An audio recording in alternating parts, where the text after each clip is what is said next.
नमस्कार, रोकठोक मध्ये आपलं स्वागत. मी प्रसाद काथे. भारत पाकिस्तान सीमेवर वाढलेल्या तणावाची छाया आज दिवसभरातल्या घटनाक्रमावर होती.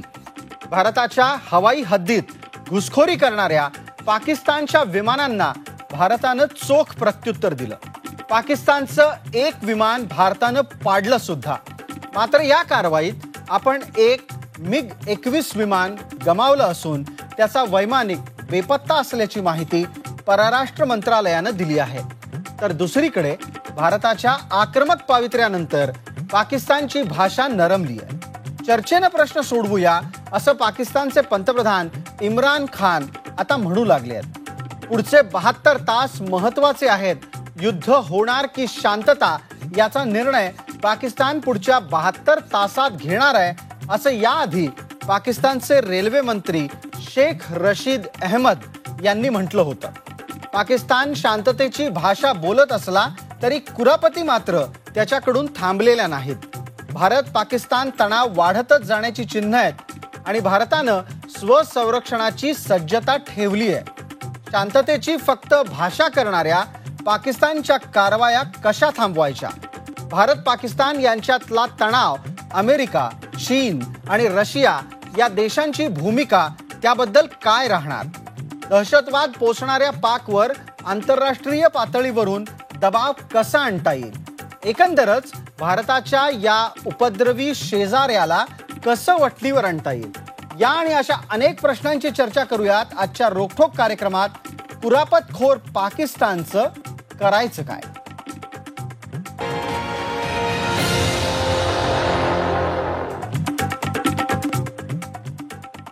पुलवामातला दहशतवादी हल्ला आणि त्यानंतर भारतानं पाकिस्तानात घुसून दहशतवादी तळ उद्ध्वस्त करण्याची कारवाई केल्यानंतर आता भारत आणि पाकिस्तान या दोन्ही देशांमध्ये आंतरराष्ट्रीय संबंधांच्या पातळीवर युद्धच होणार आहे. परराष्ट्र धोरणाच्या बाबतीत गेल्या 5 वर्षात मोदी सरकारनं उचललेल्या पावलांचा आता खरा कस लागणार आहे. या चर्चेत सहभागी होणारे आजचे मान्यवर आहेत. डॉक्टर शैलेंद्र देवळाणकर परराष्ट्र धोरणाचे अभ्यासक आहेत. त्याचबरोबर निवृत्त मेजर जनरल शशिकांत पित्रे आणि निवृत्त air vice marshal Suryakant Chaphekar. आपल्या सगळ्यांचं या चर्चेत स्वागत. चर्चेची सुरुवात आपण पित्रे सरांपासून करतोय.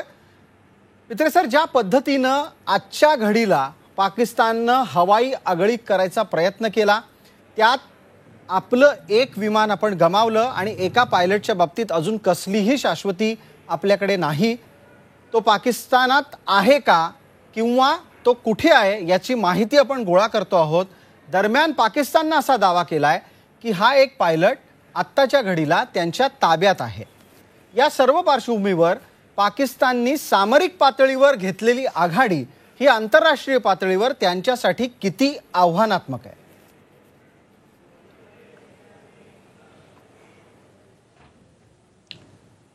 पाकिस्ताननं सामरिक पातळीवर आघाडी घेतली आहे हे विधान अत्यंत मला वाटतं चूक म्हणाल किंवा शंकास्पद आहे, प्रश्नच नाही आहे. काही आघाडी त्यांनी घेतलेली नाही आहे. आपण जो 26च्या सकाळी हल्ला केला त्याचा काहीतरी प्रत्युत्तर देण्यासाठी त्यांनी काही विमानं आज पाठवली. ही विमानं पाठवणं म्हणजे एक प्रचंड घोडचूक होती. जर तुम्ही कुठलीही तयारी न करता, कुठली नीट योजना न बनवता अशी विमानं पाठवाल तर त्याचा काय अर्थ आहे हे आज दिसतंय आपल्याला. त्या विमानाचं लक्ष्य काय आहे, त्यांनी काय करायचं होतं? पाकिस्तानला ठाऊक होतं की आपली संपूर्ण आंतरराष्ट्रीय सीमा जी आहे किंवा जी लाईन ऑफ कंट्रोल आहे ती संपूर्ण अत्यंत सतर्क आहे. आपली विमानं आहेत ती सतर्क आहेत. आपल्या संपूर्ण एअरफील्ड जे आहेत, फॉरवर्ड एअरफील्ड, त्यांच्यावर त्यांना एक सतर्कतेचा इशारा गेला आहे. त्याच्यात अशी 2 किंवा 3 विमानं घुसवणं हा अत्यंत मूर्खपणा आहे.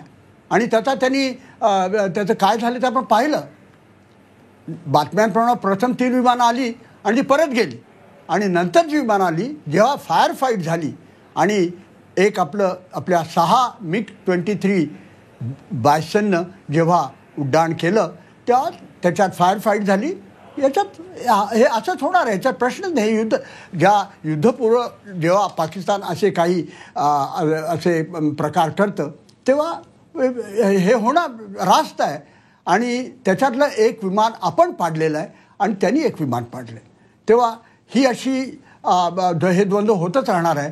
पण ते लक्षात घेतलं पाहिजे की ह्याची जर तुम्ही तुलना जर आपण जेव्हा 12 मिराजेस पाठवून 80 किलोमीटरमध्ये जाऊन जे केलं त्याच्याशी केली तर तुम्हाला कळेल. ह्याच्यात तुम्ही म्हणताय त्यांनी आघाडी घेतली आहे, हे मला नाही वाटत त्यांनी आघाडी घेतली आहे. हे अशा प्रकारे एक ॲक्शन आहे आणि त्याचं उत्तर आपल्याला मिळालेलं आहे. अगदी. आज ज्या पद्धतीनं पाकिस्तानच्या कडून ज्या विमानांना पाठवण्याचं काम झालं त्याला आंतरराष्ट्रीय समुदायाने कसं बघितलं असेल याच्या संदर्भात शैलेंद्र देवळणकर आपण मार्गदर्शन करा. प्रथम तर लक्षात घेणं गरजेचं आहे की आंतरराष्ट्रीय समुदायाचं ह्या संपूर्ण प्रकरणाच्या संदर्भामध्ये जो रिस्पॉन्स आहे तो रिस्पॉन्स कालच स्पष्ट झालेला आहे. आपण जो सेकंड सर्जिकल स्ट्राईक केलेला होता तर त्या सर्जिकल स्ट्राईकचा आंतरराष्ट्रीय समुदायामध्ये 193 देश आहेत. या 193 देशांपैकी एकाही देशाने याचा निषेध केलेला नाही. याचं कुठेही रिफ्लेक्शन कोणत्याही मल्टीलॅटरल बॉडीमध्ये उमटलेलं नाही. युनायटेड नेशन्समध्ये याचं रिफ्लेक्शन उमटलेलं नाही. किंबहुना ऑस्ट्रेलियासारख्या देशांनी भारताच्या ह्या सेकंड सर्जिकल स्ट्राईकचं कौतुक केलेलं आहे. एवढंच नाही तर आपण वेळीच दखल घेऊन परराष्ट्र व्यवहार मंत्री सुषमा स्वराज यांनी अमेरिकन फॉरेन सेक्रेटरीशी तात्काळ त्यांना इन्फॉर्म केलेलं आहे. आणि उलट त्यांनी पाकिस्तानला सांगितलेलं आहे की तुम्ही कोणत्याही पद्धतीचा रिटॅलिएशनचा विचार न करता तुमच्याकडचे जे सगळे नॉन स्टेट ऍक्टर्स आहे, सगळ्या दहशतवादी संघटना, त्यांना तुम्ही जे समर्थन देता त्यांच्यावरती तुम्हाला नियंत्रण ठेवणं गरजेचं आहे. पाकिस्तानचा सगळ्यात मोठा भ्रमनिरास झाला ज्या वेळेला त्यांना अपेक्षा होती की जो चीन आज त्यांच्याबरोबर किंवा जो पाकिस्तान त्यांच्या मैत्रीचा दावा सगळीकडे करतो आहे त्या चीनने देखील आपल्या सेकंड सर्जिकल स्ट्राईकच्या संदर्भामध्ये कोणत्याही पद्धतीचं वक्तव्य करण्याचं टाळलेलं आहे, निषेध टाळलेला आहे. किंबहुना त्यांनी असं सांगितलं की भारत आणि पाकिस्ताननी टू ऑब्झर्व रिस्ट्रेन म्हणजे दोघांनी संयम पाळावा. याचं कारण असं आहे की आता पहिल्यासारखी परिस्थिती राहिलेली नाहीये, समीकरणं बदललेली आहे. चीनने आता पाकिस्तानमध्ये $42 अब्ज जे सीपेक प्रकल्पाअंतर्गत गुंतवणूक केलेली आहे. चीनला चिंता आहे त्या आपल्या ऍसेटच्या संरक्षणाची. जर हे वॉर एस्केलेट झालं तर या सगळ्या जे इन्व्हेस्टमेंट्स आहे, ही जी सगळी ऍसेट आहे, जे सगळे इन्फ्रास्ट्रक्चर डेव्हलपमेंट आहे ते निश्चितपणे धोक्यात येणार आहे. आता पाकिस्तानला तुम्ही जे इम्रान खानचं नुकतंच जे ताजं अपडेट आलंय आणि त्यांची जी प्रेस झाली आणि त्या प्रेसमध्ये इम्रान खाननी जी कन्सिलेटरी भूमिका घेतलेली आहे ती भूमिका पाकिस्तानचा संपूर्ण जो कशा पद्धतीने आज पाकिस्तान घाबरलेलं आहे स्पष्ट करतं. इम्रान खान यांनी सांगितलं की मला फक्त एवढंच दाखवायचं होतं की आम्ही देखील तुमचं हवाई हद्द क्रॉस करू शकतो, याच्या पलीकडे माझा उद्देश नव्हता. आपण आता परत एकदा चर्चेला बसलं पाहिजे आहे, चर्चा आपण केली पाहिजे आहे. हे याच्यातनं स्पष्ट होतं की हा मेसेज अत्यंत प्रॉपरली इम्रान खानला गेलेला आहे. ते ज्या इम्प्रेशनमध्ये होते किंबहुना इम्रान खानची जी पहिली प्रेस झाली होती की ज्यामध्ये त्यांनी ते बोल्ड स्टेटमेंट दिलेलं होतं की भारताने जर सर्जिकल स्ट्राईक किंवा अशा प्रकारचं कोणतीही. शैलेंद्र देवळणकर, आपण जो मुद्दा आता इम्रान खान यांच्या पत्रकार परिषदेच्या निमित्तानं काढला तो मला यानंतर सूर्यकांत चाफेकर यांना विचारायचं आहे की इम्रान खान एका बाजूला म्हणतायत की वेळ प्रसंगी आम्ही सुद्धा भारताची हवाई हद्द ओलांडू शकतो. त्यांच्या या भूमिकेला कितपत गांभीर्यानं घेणं गरजेचं आहे, पहिला प्रश्न. आणि दुसरा, आपला एक पायलट, आपला एक वैमानिक अद्याप आपल्या हाती आलेला नाही, त्याच्या संदर्भात आता कुठल्या पातळ्यांवर पुढची कारवाई असू शकते? पहिल्या मुद्द्याबद्दल मी हे म्हणू इच्छितो की आपल्या पाकिस्तानच्या सिव्हिलियन जनतेला हे दाखवायला की आम्ही पण कारवाई करू शकतो, फक्त भारताची हद्द जस्ट पार करायची आणि परत जायचं, याच्यापेक्षा जास्त पोरकटपणा कोणताही देश करू शकत नाही. हद्द पार करणे हीच जर फक्त त्यांची महत्वाकांक्षा होती तर त्यांनी ती पूर्ण केली, पण त्याच्यात लढाईच्या दृष्टीने काहीही अर्थ नाही. आणि पहिले 3 विमानं येऊन तात्काळ निघून गेली. दुसऱ्यांदा जेव्हा आले तेव्हा त्यांचं एक विमान पाडण्यात आलं. जसं मेजर जनरल पित्रे यांनी सांगितलं, त्यांना पूर्ण कल्पना होती की आपली संपूर्ण तयारी आहे, तिन्ही दल एकदम तयार आहेत. असं असतानाही त्यांनी हा पोरकटपणा करावा, यात आश्चर्य वाटण्यालायक आहे. अगदी. दुसरा मुद्दा आहे जो वैमानिक पडला आहे MiG-21 मधून इजेक्ट होऊन, आणि तो पाकिस्तानच्या कब्जात आहे. जेनेवा कन्व्हेन्शन याबाबत अगदी क्लिअर आहे, त्याला कोणतीही इल ट्रीटमेंट देता येणार नाही. आणि आता डिप्लोमॅटिक चॅनलवर चर्चा होऊन त्या वैमानिकाची लवकरच सुटका होईल, यात शंका असण्याचे काहीही कारण नाही. अगदी. वैमानिकांचं देवाणघेवाण जर त्या देशात ते पकडल्या गेले तर ती कशी करावी हे इंटरनॅशनली अगदी क्लिअर कट सांगण्यात आलेलं आहे.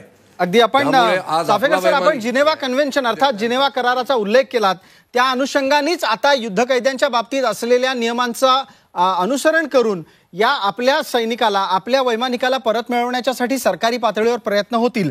पण पित्रे सर, अशा प्रकारच्या कुरापती पाकिस्तान यानंतरही चालू ठेवेल का?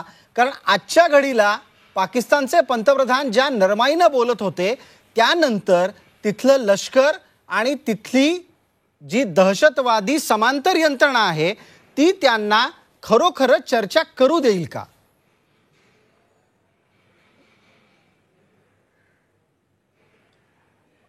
हे पहा, हे पाकिस्तानचे पंतप्रधान नरमाईनं बोलताहेत, हे निष्कर्ष आपण त्याचा फारसा अर्थ काढू नये. आत्ता नुकतंच त्यांनी चालू केलं आहे आणि इतक्या लवकर ते बदलतील असं होणार नाही आहे. ह्या गोष्टी चालत राहणार आहेत. आपल्याला एस्केलेशन लॅडर म्हणतात, म्हणजे जो संघर्ष त्याची तीव्रता वाढवत जाते टप्प्याटप्प्यानं, ती तीव्रता वाढत जाणं चालू झालेलं आहे. त्याच्यातला एक टप्पा आपण गाठला आहे आणि आपण जाऊन त्यांना आज जाऊन त्यांना मारलेला आहे. पाकिस्तानला आता प्रतिसाद देण्याची आवश्यकता आहे. त्यामुळं हे इतक्या लवकर संपेल असं नाही आहे. आपल्याला ठाऊक आहे की काही तासांपूर्वी किंवा सकाळी संपूर्ण विमान वाहतूक व्यवस्था बंद करण्यात आली होती. म्हणजे आपण त्याची काळजी घेणं चालू केलेलं आहे आणि पाकिस्तानचा जसा प्रतिसाद येईल तसतसं आपण करू इच्छितो. आपण आपली भूमिका अत्यंत स्पष्ट केलेली आहे की आमचं पुलवामामध्ये ज्या लोकांनी ते कृत्य केलं, अमानुष कृत्य केलं, त्यांना शिक्षा देण्यासाठी आम्ही पावलं उचलू असं पंतप्रधानांनी जाहीर केलं होतं आणि ते उद्दिष्ट आपण पूर्णतया साध्य केलेलं आहे. त्यामुळे आपल्या दृष्टीनं आम्हाला या युद्धाशी काही यापुढे संबंध नाही आहे. पाकिस्तानला वठणीवर आणण्याचे हे जे आहेत हे आपण वापरत आहोत, पण केवळ आपले तुमचे इम्रान खान नरमाईनं आले त्यामुळं ISI आहे, आर्मी चीफ आहे, आता ते काय काय करतायत, कशी अशी चुका करत राहत आहेत, आपण आता त्यांचे पर्यायी फार कमी आहेत, त्यात आपण चर्चा करू त्याबद्दल. त्यामुळं हे काही संपलं, हे चालू झालेलं आहे. इट्स अ डेव्हलपिंग स्टोरी, हे वाढत जाणार आहे. अगदी अगदी. आणि हिंदीत ज्या पद्धतीने म्हणतात, अभी तो ये शुरुआत है, ही फक्त सुरुवात झाली आहे.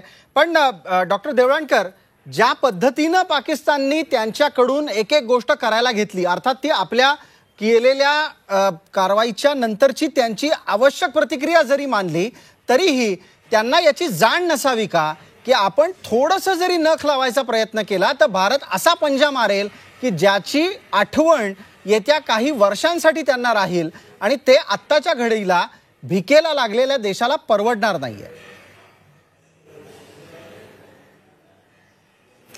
आपण एक बाब लक्षात घेणं गरजेचं आहे की आपण पाकिस्तानचा गेल्या 30 वर्षांमधला जो इतिहास आहे, हा इतिहास जर आपण बघितला तर ज्या ज्या वेळेला तिथं राजकीय नेतृत्व हे संकटामध्ये आलेलं आहे, ज्या ज्या वेळेला जनतेचा रोष हा राजकीय नेतृत्वाच्या बाबतीत झालेला आहे, त्या वेळेला तिथं लष्करी कू किंवा लष्करी उठावाची शक्यता वाढलेली आहे आणि त्या वेळेला मिलिटरीने टेक ओव्हर केलेला आहे. हा कारगिलच्या संघर्षानंतर देखील हाच प्रकार घडलेला होता. ज्या वेळेला आपल्याकडनं कालचा सेकंड सर्जिकल स्ट्राईक झाला त्यावेळेला ज्या पद्धतीने इम्रान खान हे पाकिस्तानमध्ये आयसोलेट झाले, ज्या पद्धतीचे रिस्पॉन्सेस सोशल मीडियामधनं इतक्या स्ट्रॉंग रिॲक्शन्स आल्या की कसं काय इंडियाचे फायटर प्लेन्स 80 किलोमीटर आतपर्यंत येऊ शकतात, हे तुमचं किती मोठं अपयश आहे, या पद्धतीने इम्रान खानला कॉर्नर केलं गेलं. एवढंच नाही तर पाकिस्तानच्या संसदेमध्ये त्याचे रिफ्लेक्शन्स उमटले, ठिकठिकाणी इम्रान खानच्या विरोधामध्ये घोषणा दिल्या गेल्या. अशा प्रसंगी ही शक्यता अजिबात नाकारता येत नव्हती की पुन्हा एकदा मिलिटरी टेक ओव्हर करू शकते. अशा प्रसंगी मिलिटरीने टेक ओव्हर केल्याच्या याच ठिकाणी मला एक प्रश्न असा विचारावासा वाटतो की जर समजा पाकिस्तानात प्राप्त परिस्थितीमध्ये एक लष्करी उठाव किंवा लष्करी बंड होण्याची शक्यता असेल, पण जर तिथे इम्रान खान सारखी व्यक्ती ज्यांना लष्कराच्या हातातलं बाहुलं समजलं जातं तेच बसले असतील, तरीही पुन्हा लष्कर अशा प्रकारची कारवाई पाकिस्तानात करेल का? लक्षात घ्या, या प्रसंगी जेव्हा हाच 1999च्या पूर्वी ज्या पद्धतीने नवाज शरीफ याला स्केपगोट बनवलं गेलेलं होतं आणि परवेज मुशर्रफनी टेक ओव्हर केलेलं होतं, पाकिस्तानमध्ये हे डायनामिक्स सातत्याने बदलत राहतात. एक गोष्ट महत्वाची होती की ज्यांना स्वतःला प्रूव्ह करणं हे अत्यंत गरजेचं होतं. ही एक पॉसिबिलिटीची मी तुमच्याबरोबर चर्चा केली. त्यामुळे इमिजिएटली सेकंड डेला त्याचा रिस्पॉन्स देणं हे त्यांना क्रमप्राप्त होतं. परंतु हे करत असताना एका मुद्द्याकडे लक्ष मी आकर्षित करतो. 2 का 3 दिवसांपूर्वीच पाकिस्तानचे माजी लष्कर प्रमुख परवेज मुशर्रफ यांनी एका इंटरव्ह्यूमध्ये स्पष्ट केलेलं होतं आणि त्यांनी इम्रान खानला कानपिचक्या दिलेल्या होत्या की तुम्ही जे स्टेटमेंट केलेलं आहे की आम्ही रिटॅलिएशन करू, पण जर तुम्ही एखादा बॉम्ब इंडियावरती टाकला तर इंडियाची सेकंड स्ट्राईक कॅपॅबिलिटी ही इतकी प्रचंड आहे, इंडिया तुमच्यावरती 20 बॉम्ब टाकू शकतो. अगदी. आणि त्याच संदर्भाने मी मगाशी नख लावलं तर पंजा मारण्याचा वाक्प्रचार वापरला. पित्रे सरांना या संदर्भात बोलायचंय असं मला वाटतंय. पित्रे सर, आपलं काय म्हणणं आहे या संदर्भात?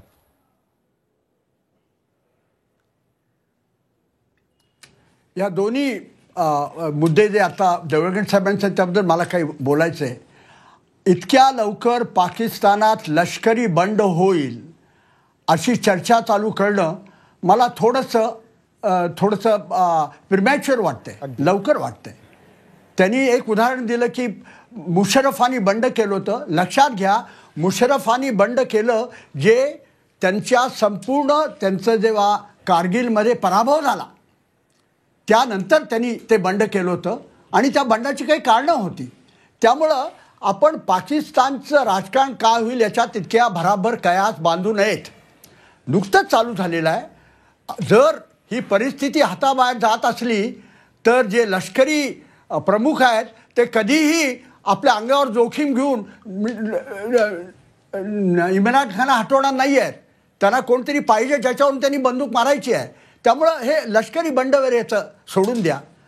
दुसरी गोष्ट म्हणजे बॉम्बबद्दल ते बातचीत जी करावीत हे मला पुन्हा सांगायचं आहे की कुठल्याही बॉम्ब, आणि जेव्हा तुम्ही बॉम्ब म्हणता तेव्हा तुम्ही न्यूक्लिअर बॉम्बची बोलत आहात. हे सुद्धा ही चर्चा आहे हे इतक्या लवकर वायफळ आहे. आज तर आपल्याला ठाऊक असेल की त्यांच्या रेल्वे मिनिस्टरनी सांगितलं की दुसरं महायुद्ध अशा प्रकारे होणार आहे. महायुद्ध भारत आणि पाकिस्तानमध्ये काय होतं आहे त्याचा अगर त्यांचा संदर्भ जर महायुद्धाबाबतीत जर संदर्भ महायुद्ध एका बॉम्ब पडून ॲटॉमिक बॉम्ब होऊन सांगत असं असलं तर हे अत्यंत मूर्खपणाचं विधान आहे. काही चालू झालं नाही, काही कारण नाही. जेव्हा तुम्ही बॉम्बचा विचार करता तर एक न्यूक्लिअर थ्रेशोल्ड असतो, एक ज्याला अण्वस्त्र उंबरठा म्हणतात तो, आणि तो अत्यंत जो ओलांडला जातो तो फार नंतर ओलांडला जाणार आहे. अगदी. आपण बॉम्ब वगैरे आपण ऍक्च्युअली मित्र सर आपल्याकडे जाहिरातीच्या विश्रांतीसाठी थांबण्याची वेळ आली आहे, त्यामुळे मला आपल्याला थांबावं लागतंय, माफ करा. पण आपण एक गोष्ट बोललात ती नमूद करावी लागेल आणि अधोरेखित करावी लागेल. इतिहासात यापूर्वी अमेरिकेनं जेव्हा बॉम्ब टाकला त्यावेळेला जपाननं अमेरिकेला किती कोपऱ्यापर्यंत नेलं होतं त्याची आठवण आपल्याला ठेवायला हवी. पण आपण आजच्या घडीला जी चर्चा करणार आहोत ती आंतरराष्ट्रीय पातळीवर पाकिस्तान आणि भारत यांच्या संबंधांमध्ये कोणत्या प्रकारचे ताणतणाव आणखीन येतील त्याची असेल. तेव्हा दुसऱ्या भागात रोखठोकच्या आपण त्यावर चर्चा करताना हा मुद्दा अधिक लक्षात घेऊ की या देशाच्या पंतप्रधानांनी जगभर केलेले दौरे हे भारताच्या आंतरराष्ट्रीय प्रतिमेच्या उंचावण्यासाठी कसे उपयोगी पडले आहेत आणि येत्या काळात त्याचे काय फल आपल्याला मिळणार आहे.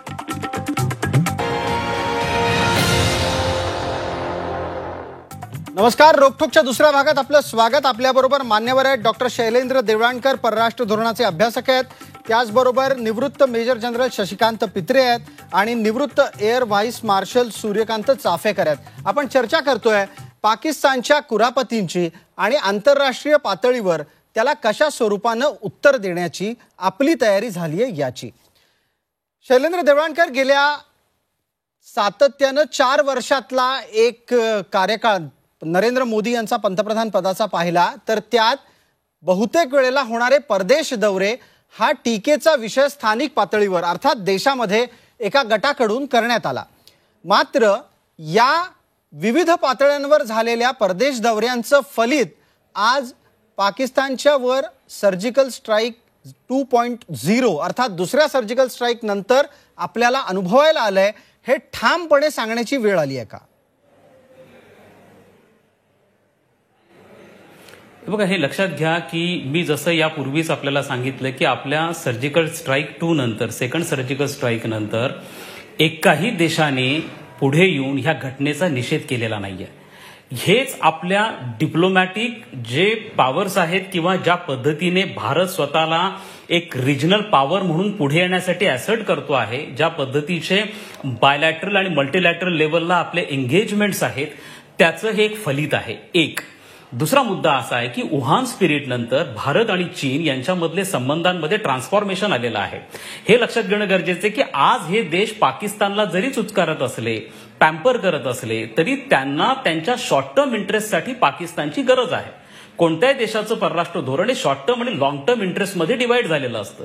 या देशांना शॉर्ट टर्म इंटरेस्ट मग त्यांच्या अफगाणिस्तानमधले असतील, सेंट्रल एशियामधले असतील, वेस्ट एशियामधले असतील, सिपेकच्या संदर्भातले असतील, त्यांना पाकिस्तानची गरज आहे. परंतु त्यांच्या लॉंग टर्म इंटरेस्टसाठी त्यांना भारताशिवाय पर्याय नाहीये. हे चीनलाही पटलेलं आहे, युरोपियन देशांनाही पटलंय आणि अमेरिकेलाही पटलेलं आहे. हे आपण लक्षात घेणं गरजेचं आहे की ज्या वेळेला सौदी प्रिन्स हे पाकिस्तानच्या भेटीवर आले होते, हा दौरा जो होता हा पूर्णपणे 5 दिवसांचा दौरा होता. ते पाकिस्तानच्या भेटीनंतर भारताच्या भेटीवर येणार होते आणि त्यानंतर चीनला जाणार होते. परंतु आपण सौदी प्रिन्स यांना स्पष्टपणे सांगितलं की भारत आणि पाकिस्तानची भेट ही एकत्र जोडायची नाही. तुम्ही 12 तासासाठी, त्यामुळे सौदी प्रिन्सनी पुन्हा 12 तासासाठी ते सौदी अरेबियाला परत गेले आणि मग ते भारतामध्ये आले. हा जो डिहायफेनेटेड करतो आपण की ही हायफेनेट नाही होऊ दिली ही ट्रिप दोन्ही याच्यामध्ये, हे आपल्या डिप्लोमॅटिक पॉवरचं यश आहे. आणि ज्या वेळेला पाकिस्ताननी, सौदी अरेबियानी या दोन्ही देशांमध्ये जो संयुक्त जाहीरनामा प्रकाशित झाला तेव्हा भारताने स्पष्टपणे सांगितलं की काश्मीरचा उल्लेख टाळा. तो उल्लेख देखील टाळला गेलेला आहे. आपण थोडक्यात असं आहे की भारतासारख्या देशाला आपल्या इच्छा आणि आपली ध्येय धोरणं आंतरराष्ट्रीय पातळीवर बड्या राष्ट्रांच्या गळी उतरवण्यात गेल्या काही काळात यश आलेलं आहे. पण या निमित्तानं एक आणखीन प्रश्न आहे आणि ज्याचं उत्तर मला पित्रे सरांकडून हवं आहे. पित्रे सर, कालच पाकिस्तानच्या परराष्ट्र मंत्र्यांचं एक आणखीन वक्तव्य आलं. ते असं म्हणतायत की सौदी अरेबियात किंवा आखाती देशांमध्ये जर समजा भारताच्या परराष्ट्र मंत्री सुषमा स्वराज यांना निमंत्रित केलं गेलं तर त्यांच्या सोबत आता कोणताही मंच भारताच्या विरोधात असलेला पाकिस्तान स्वीकारणार नाही. या प्रकारच्या भूमिका या पाकिस्तानला पुन्हा एकदा आंतरराष्ट्रीय पातळीवर वेगळं पाडतील की मुस्लिम देशांमध्ये त्याला सहानुभूती मिळवून देऊ शकतील?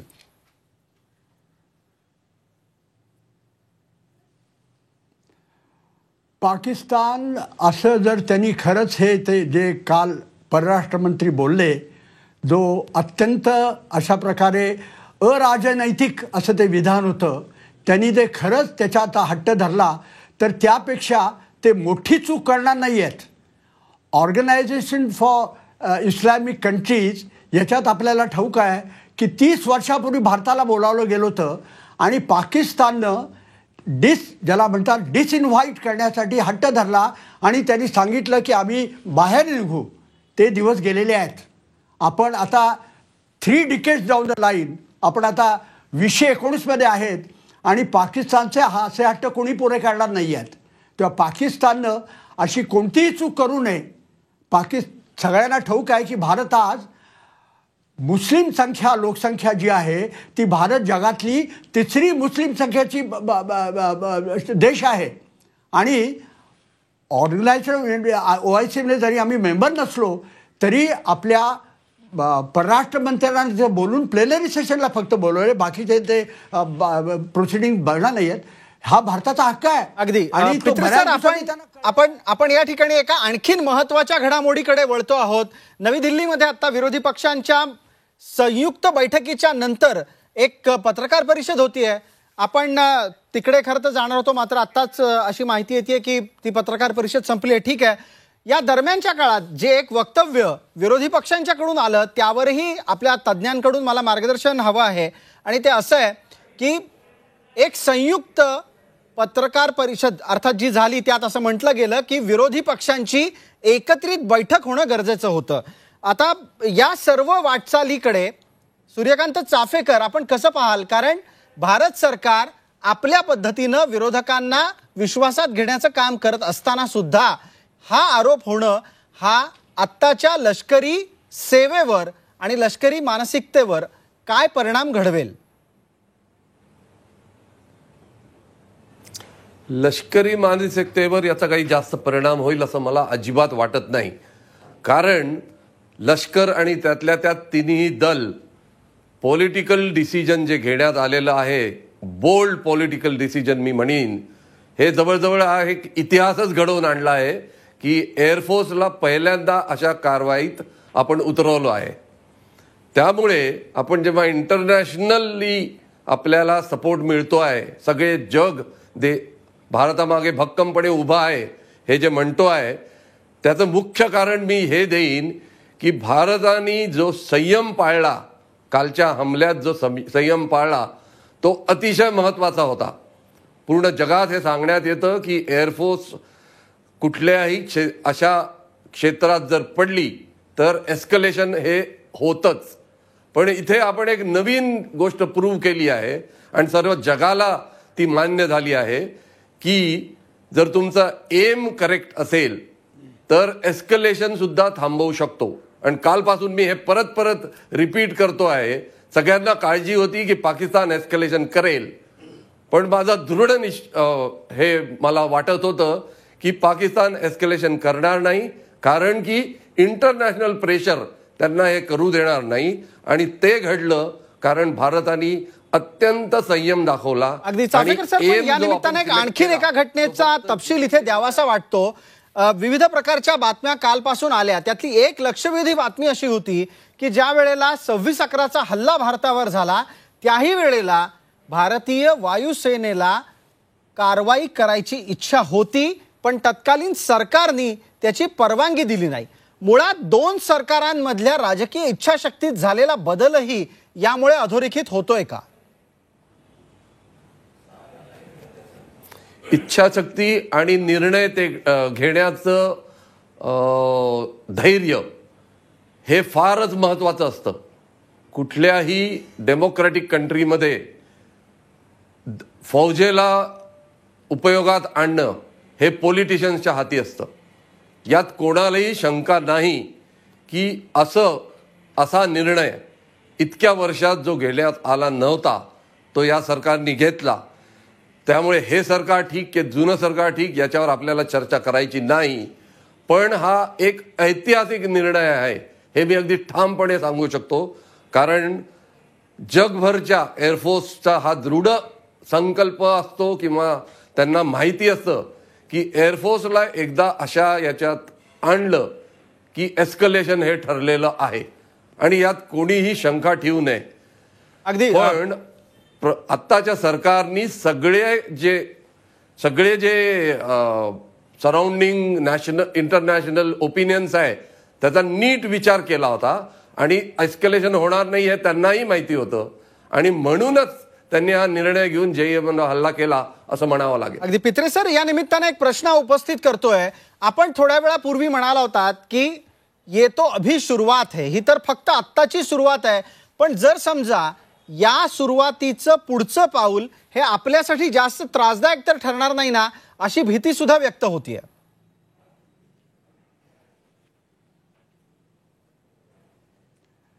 मुळीच नाही. कारण ह्याच्यात अशी गोष्ट आहे की आपण जसं मी आपल्याला सांगितलं की आपण आपलं जे काम आहे ते संपवलेलं आहे. आपलं जे इमिडिएट एम जे होतं ज्याला ताबडतोब उद्दिष्ट जे होतं ते आपण संपवलेलं आहे. आता मी तुम्हाला एक 26/11 आणि याच्यात एक फार महत्त्वाचा फरक आपल्यासमोर ठेवू इच्छितो.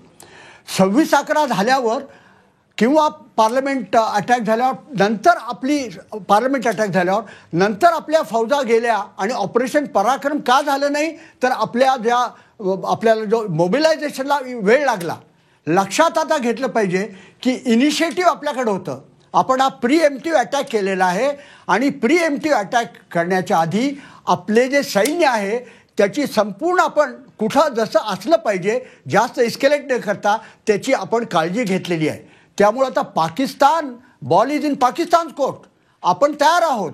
त्यामुळं आपल्याला काही याबद्दल आता काही पश्चातापाचा प्रश्नच नाही आहे आणि आपल्याला हे करणं आवश्यक होतं हे आपल्याला ठाऊक आहे. पण मग असं असताना सुद्धा पाकिस्तानचे पंतप्रधान म्हणतात युद्धानं कोणाचंच भलं होणार नाही, त्यांना स्वतःचं होणारं नुकसान टाळायचंय का जास्तीत जास्त?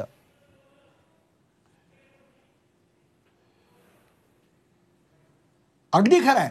हे तुम्हाला मी सांगू इच्छितो की इम्रान खान जसजसं पुढं जातील तसतसं इम्रान खान हे अत्यंत नवशिके पंतप्रधान आहेत. सगळे आपले राज्यकर्ते आहेत, त्यांना प्रचंड अनुभव आहे. इम्रान खानना असा पंतप्रधान किंवा ते कुठल्याही स्टेटचे जे मुख्यमंत्री नव्हते त्यांना अजून अनुभव नाही आहे आणि हळूहळू जसे पुढे जातील तसं त्यांना कळणार आहे की ते कुणाच्या हातातले बाहुले आहेत आणि सैन्य जे आहे ते त्यांना त्यांच्या इच्छेप्रमाणे करून देणार नाही आहे. त्यामुळं इम्रान खान जरी म्हटले की आपण चर्चा करू तरी ते इतकं होणं सोपं नाही आहे.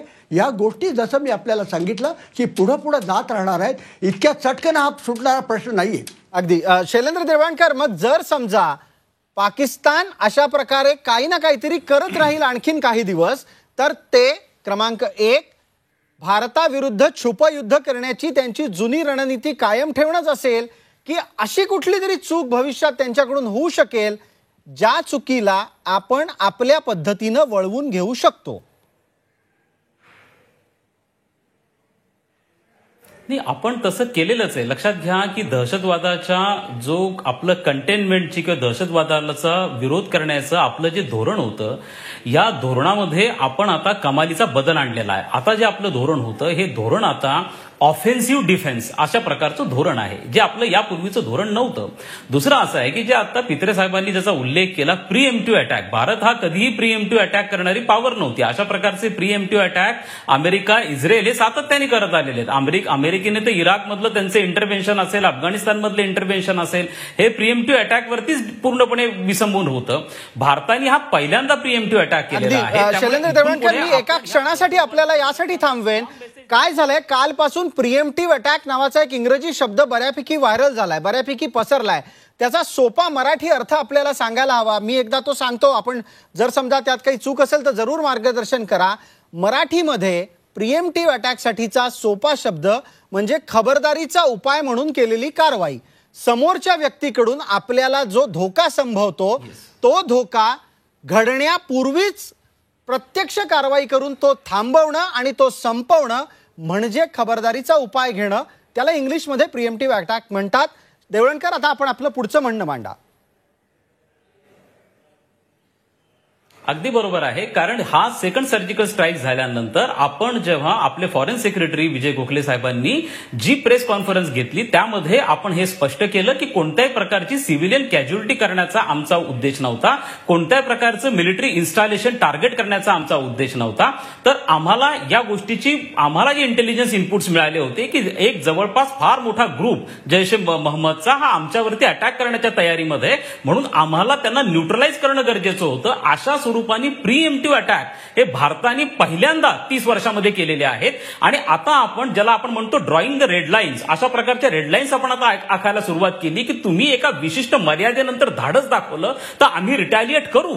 आणि असा प्रकारचा स्ट्रॉंग मेसेज हा पाकिस्तानच्या लष्कराला जाणं गरजेचं होतं, तिथल्या दहशतवादी संघटनांना जाणं गरजेचं होतं. आणि म्हणूनच की काय एक बातमी आलेली आहे आणि त्यामध्ये पाकिस्तानची गुप्तहेर संघटना ISIने आता तिथल्या असलेल्या सगळ्या दहशतवादी संघटनांना पाकिस्तानला आव्हान केले की करो वा मरो, तुम्ही आता क्रॉस बॉर्डर फायरिंग वाढवलेली आहे, त्याचा आधार घेत हे इन्फिल्ट्रेशन वाढवणार आहेत आणि भारतात ठिकठिकाणी हल्ला करण्याचे मनसुबे त्यांचे आहेत. अगदी या निमित्तानं आपण सूर्यकांत चाफेकरांना विचारू की जर समजा अशा पद्धतीनं पाकिस्तानच्या दहशतवादी कारवाया छुप्या पद्धतीनं अधिकाधिक वाढणार असतील तर सीमावर्ती भागात आणि त्याही पलीकडे जाऊन जागरूक नागरिक या दोघांच्या बाबतीत दोन पातळ्यांवर काय घडलं पाहिजे?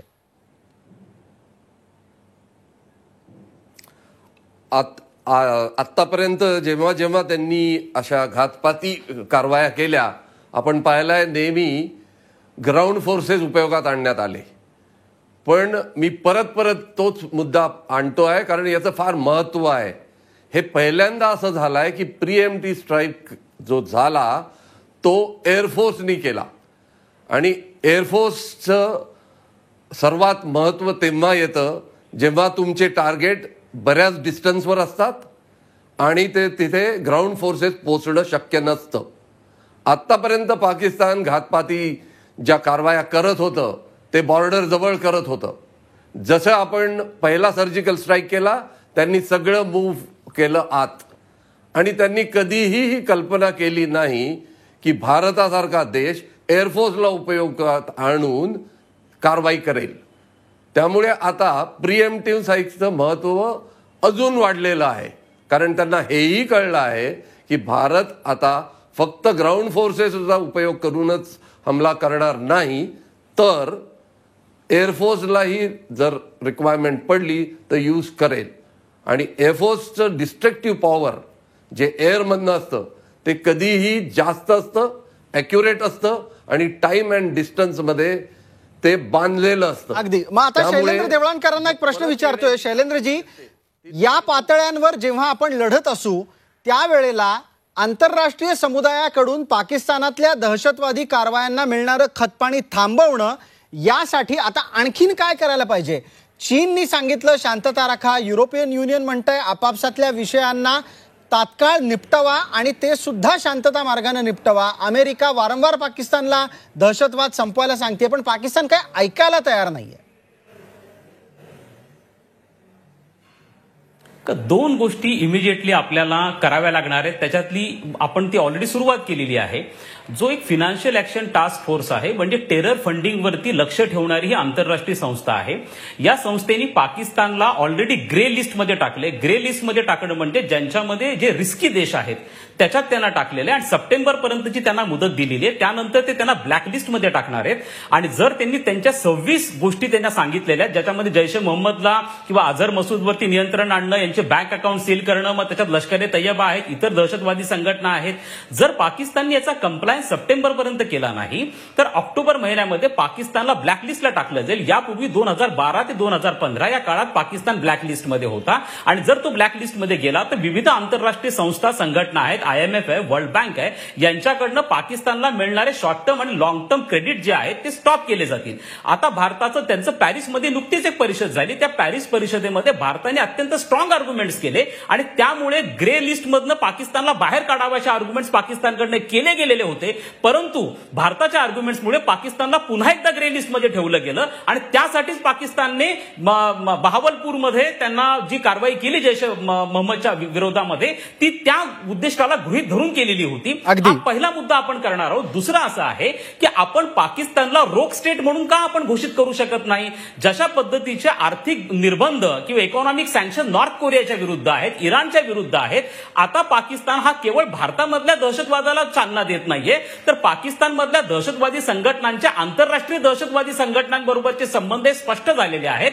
जैश ए मोहम्मदचे संबंध तालिबानचे बरोबरचे आहेत, तालिबानचे संबंध अल कायदा इसिस बरोबरचे आहेत. या सगळ्या ज्या लिंकेजेस आहेत, पाकिस्तान आता दहशतवादाला एक्सपोर्ट करणारी फॅक्टरी बनलेला आहे. मग चीनमधला शिनशियांग असो, रशियामधला चेचन्या असो, अमेरिका असो की युरोपमधले हल्ले असो, बऱ्याचशे प्रत्यक्ष संबंध पाकिस्तानपर्यंत येतोय. मग जर नॉर्थ कोरियाच्या विरुद्ध इकॉनॉमिक सँक्शन्स लावले जाऊ शकतात, तर पाकिस्तानला जे स्टेट जे आहे की ते टेररिझमला फंडिंग करताय, स्पॉन्सर करताय, असं म्हणून त्यांच्यावर इकॉनॉमिक निर्बंध का लादले जाऊ नये? अगदी आपल्याला वेळे मर्यादेपोटी इथं थांबावं लागतंय. त्यामुळे आपण तिघही मान्यवर या चर्चेत सहभागी झालात त्याबद्दल मी आपले आभार मानतो. मात्र जाता जाता आपण जी गोष्ट सांगितली ती अत्यंत महत्वाची आहे आणि ती अर्थातच पाकिस्तानला रोग स्टेट अर्थात अत्यंत कुरापतखोर देश म्हणून घोषित करणं हे लवकरात लवकर व्हायला हवं.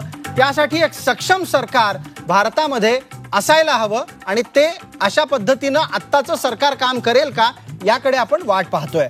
आपण सर्वजण या चर्चेत सहभागी झालात त्याबद्दल धन्यवाद.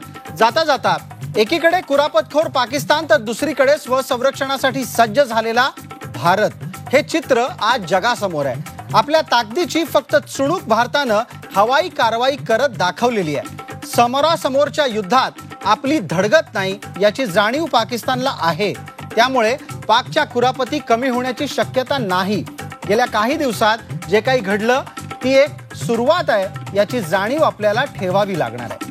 त्यामुळे एकजूट कायम ठेवत पाकिस्तानच्या नापाक कारवाया भारताला हाणून पाडाव्या लागणार आहेत आणि याशिवाय दुसरा पर्याय नाही. आज रोकठोकमध्ये इतकंच. ताज्या बातम्यांसाठी पहा झी 24 तास. रहा एक पाऊल पुढे.